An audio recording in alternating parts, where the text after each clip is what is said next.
अस्सलाम वालेकुम। वालेकुम सलाम। सो न्यूज़ के मेडिकल सीरीज में आपका स्वागत है सर। वेलकम। सर से कुछ बात करने से पहले मैं सर का इंटरव्यू देना चाहूँगा।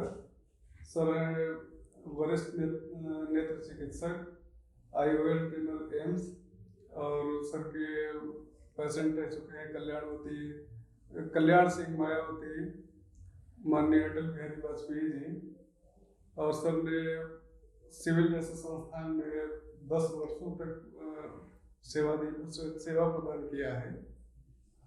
इसके साथ साथ सर रिटायर्ड जो है हेल्थ मेडिकल सर्विस के डायरेक्टर भी रह चुके हैं अमेठी से।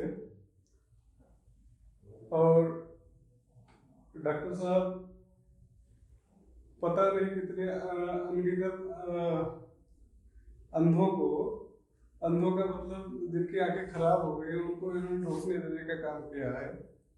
सर से कुछ आज के टॉपिक पे ही बात करने की कोशिश आज कर रहे हैं। तो सर सबसे पहले मैं आपसे ये जानना चाहता हूँ कि ये आंखों की खूबसूरती बनी रहे हमेशा के लिए, इसके लिए क्या करना चाहिए लोगों को? मेन चीज़ आँखों की खूबसूरती और जीवन की खूबसूरती के लिए ज़रूरी diet, proper diet. Vitamin C का बहुत बड़ा रोल है आँखों के लिए। आपकी आँखें खूब सुंदर बनी रहें। स्किन, अपर पार्ट, अपर लिड, लोअर लिड, आँखों की 2 पलकें जो हैं वो उनके अंदर हेयर्स बहुत मायने रखते हैं। अगर प्रॉपर डाइट में विटामिन सी का रोल बहुत बड़ा रोल है, उसके लिए best source of vitamin C is amla. एक आंवला चाहे जिस रूप में आप लोग ले सकते हैं। आंवले के अंदर एक बहुत बड़ी ख़ास बात है कि उबालने से उसका विटामिन सी ख़राब नहीं होता।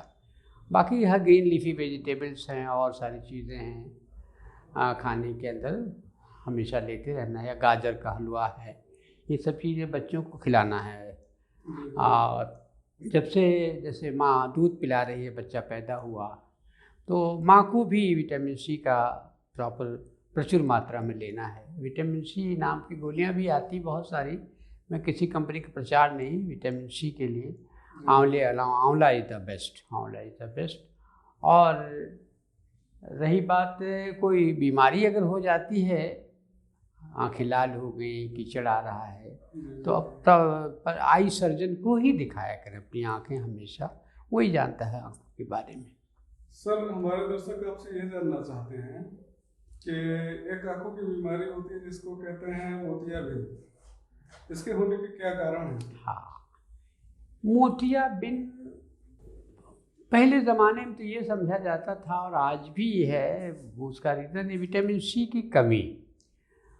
हमारे लैक ऑफ विटामिन सी, हमारे 1% या 2% लोग दुनिया में अगर सही मात्रा में विटामिन सी ले रहे हैं तो उनको मोतियाबिंद नहीं होता। मोतियाबिंद होता इसलिए है कि नेचुरल लेंस है आँख के अंदर, ईश्वर ने एक लेंस बना के रखा है, जो नेचुरल लेंस वो ओपेक हो जाता है, फीका पड़ जाता है due to deficiency of protein. Proper protein की मात्रा ना लेने की वजह से हमको मोतियाबिंद हो जाता है।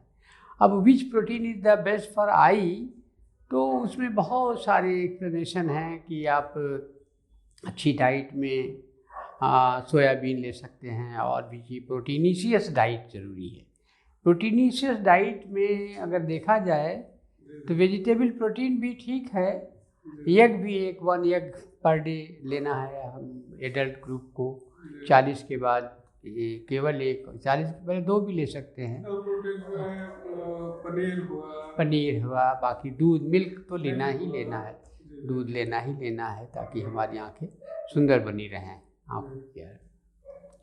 कुछ लोग दर्शक हमारे ये चाहते हैं डॉक्टर साहब कि बताते हैं कि हम 40 साल के ऊपर हो गए हैं और मुझे जो अक्षर बड़े बारीक दिखाई देते हैं, अच्छे से पढ़ नहीं पाते हैं, तो इसका क्या कारण है? ये एक नेचुरल प्रोसेस है, इसको अभी तक कोई ट्रीटमेंट नहीं निकला है। इसको प्रेसबायोपिक करेक्शन, चश्मा लगाना ही लगाना, 40 के बाद सबको लगाना ही लगाना पड़ेगा। लेकिन कोई रिसर्चेज हो रही हैं कि चश्मा ना लगाना पड़े तो अच्छा है, लेकिन अभी इसकी रिसर्च चल रही है। लेकिन चश्मा लगाना ही लगाना है 40 से लेकर के 60 तक, उसके बाद फिर कैटरेक्ट स्टार्ट हो जाता है। अच्छा, मैं अपने दर्शकों को डॉक्टर साहब के बारे में कुछ और बढ़िया चीज़ बताना चाहूँगा। डॉक्टर साहब जो है, इनके डॉक्टर बनने की कहानी भी बड़ी मज़ेदार है। डॉक्टर साहब जो है पहले लैब टेक्नीशियन के पोस्ट पे ये इन्होंने ज्वाइन किया उत्तराखंड में। 7 सालों तक इन्होंने एनटी के रूप में सेवा दी लोगों को।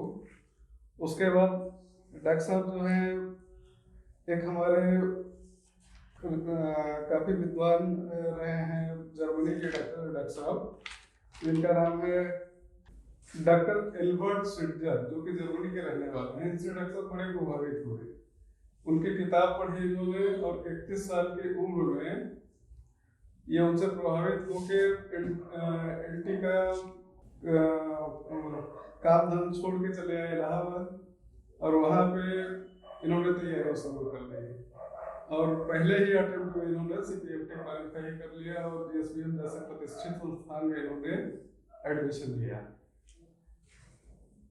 31 साल वो उम्र होती है जब आदमी ये सोचता है कि हमें अपना घर कैसे बसाना है, हमें अपने बीवी बच्चों के लिए करना क्या है। लेकिन सर ने ऐसा किया कि हमें लोगों की सेवा करनी है, उसके लिए मुझे डॉक्टर कैसे बनना है। और इस उद्देश्य के लिए इन्होंने बहुत ही कठिन परिश्रम किया और GSBM जैसे प्रतिष्ठित संस्थान में पहुंचे। इसके लिए डॉक्टर साहब की हिम्मत और उसको हम लोग तहे दिल से दाद देना चाहेंगे। फिर आगे सर से कुछ और यस आपके बारे में कुछ क्वेश्चन करते हैं। सर ये बताएं कि आजकल बच्चे जैसे ही बड़े होते हैं, 3 साल 4 साल 5 साल की उम्र में उन्हें चश्मा लगने लगता है। हाँ, इसके क्या वजह है सर? मायोपिया, इस बीमारी को जो चश्मा, मोटा चश्मा बच्चे लगा रहे हैं, लड़के लड़कियां, इसको मायोपिया कहते हैं, दूरदृष्टि। इसके लिए कोरिया, जापान में आजकल बहुत कॉमन हो, इंडिया में बहुत कॉमन हो रहा है। तो पढ़ाई के समय सही पास्चर, बच्चे सही पास्चर रखें, प्रॉपर लाइट में स्टडी होनी चाहिए। किताबों की दूरी पढ़ाई से, जब पढ़ें बच्चे कम से कम 1 फीट की दूरी पर किताबें रखें और ज़्यादा करीब रख कर के ना पढ़ें। और मायोपिया भी आपने डॉक्टर साहब बड़ा अच्छा सवाल किया है। अब उसका भी ट्रीटमेंट आ गया है। जब बच्चा 18 साल का हो जाएगा उसको हम लोग चश्मा उतार देते हैं, वो लैसिक लेज़र है। लेकिन मेरी अपनी स्टडी, जो बच्चे चश्मा लगाते बड़े विद्वान होते हैं, बहुत ही तेज़, क्योंकि एक कमी होती है, उस कमी के अगेंस्ट खूब पढ़ते हैं। मेरे बैच का टॉपर लड़का मायोपिक -10 था और उससे दूसरे बैच की लड़की टॉपर आई -12। तो उससे ना घबराएं। आपके बच्चे, जिन बच्चे जो चश्मा लगा रहे हैं, अच्छी बात है, इनको प्रॉपर डाइट का ध्यान रखें, विटामिन C खिलाएँ और विटामिन A का रोल है, गाजर का हलवा है, आंवला है, ये सब देते रहें। बच्चा आपका बिल्कुल नॉर्मल दिखाई पड़ेगा 18 साल के बाद। हमारे दर्शक आपसे ये भी जानना चाहेंगे डॉक्टर साहब कि आज मोबाइल की क्रांति है, मोबाइल का ज़माना है, इंटरनेट का ज़माना है। हमारे बच्चे ज़्यादातर समय अपना स्पेंड इस समय कर रहे हैं मोबाइलों पे, ऑनलाइन क्लासेस चल रहे हैं, सारी चीज़ें ऑनलाइन हो गई हैं। क्या उससे भी आंखों पर कोई असर पड़ता है? नहीं, इससे कोई असर नहीं। प्रॉपर यूज़, सही डायरेक्शन में, प्रॉपर लाइट में, सही डिस्टेंस में बच्चे अगर करेंगे तो ज़िंदगी के साथ एक ज़रूरत है, इससे कोई फ़र्क नहीं पड़ेगा, डेवलपमेंट होगा। सर एक बीमारी होती है आँखों की जिसको ब्लैक ग्लोकोमा या समलबाई कहते हैं, जिसमें आदमी अंधा हो जाता है। हाँ, बहुत अच्छा सवाल आपका है। काला मोतिया जिसको कहते हैं, ग्लोकोमा, समलबाई, ये साइलेंट किलर भी इसको कहते हैं, आदमी बिल्कुल ब्लाइंड हो जाता है। उसके लिए यह है कि प्रॉपर चेकअप ज़रूरी है। डॉक्टर के पास, आई सर्जन को दिखाना। और टेंशन, जैसे BP हम नपवाते हैं, इसी तरीके से आई का टेंशन नापना ज़रूरी है। उसके लिए नॉन टच टेक्निक है, टच टेक्निक है। सीआर्ट्स टोनोमीटर से हम लोग, टोनोमीटर डॉक्टर बता देता कि आपका नॉर्मल 16 to 24 होता है, अगर इससे ज़्यादा है तो ज़्यादा है तो समलबाई हो जाती है। फिर proper care, ideal treatment of glaucoma is surgery, but हम लोग प्रिकॉशन हमें ये लेना है कि एवरी 6 मंथ अपनी आँखों को चेकअप कराते रहें। सर लास्ट क्वेश्चन आपसे हम लोग ये करना चाहेंगे और दर्शक आपसे ये जानना चाहते हैं कि हम लोग पूरे साल में अपने आँखों की जो जांच है कितनी बार करा सकते हैं? ये आपको कितनी बार करानी चाहिए? आपने बता ही दिया मेरा परिचय। मैं एम्स का ट्रेनर हूँ, लेंस लगाने का IOL ट्रेनर मुझे बनाया गया है एम्स का, नेशनल ब्लाइंडनेस कंट्रोल प्रोग्राम के तहत। एवरी 6 मंथ एम्स का पर्चे पे लिखा हुआ है, एवरी 6 मंथ आँखों का चेकअप ज़रूरी है, आँखों को सही रखने के लिए।